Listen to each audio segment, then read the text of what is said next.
Азыр бүгүнкү министр барбы? Орун басар экен,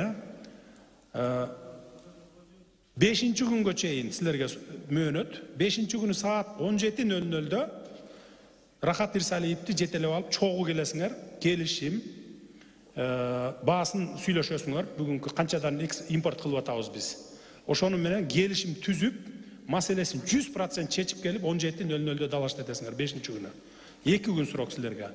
Эгерде чече албасаңар 2 күнгө чейин чечилбей дагы ушундай бир созуп, бюрократия кылсаңар, саботаж кыла турган болсоңор, толук жетекчилигиңер арыз менен келгиле анда.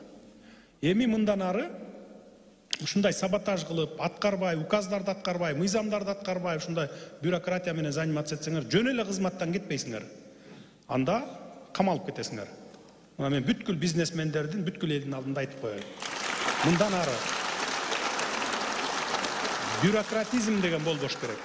Эгерде ушул күнгө чейин, ушу биз бийликке келгенге чейин бизнесмендерди силер чуркатып жүргөн болсоңор артыңардан, министрлер, мейли ким болбосун мамлекеттик кызматкерлер, мындан ары силер чуркашыңар керек булардын аркасынан. Чуркап барып, кел сал, мына сага условия түзүп берейин деп турушуңар керек. Антпесек биз мамлекетти көтөрө албайбыз, өнүктүрө албайбыз.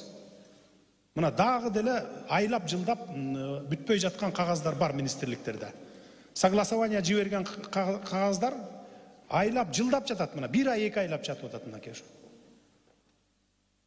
Ошондуктан иштегиле, тез иштегиле, мына бизнесмендерди коргогула, условияларды түзүп бергиле, аркасынан силер чуркагыла эми. Заман өзгөрдү эми.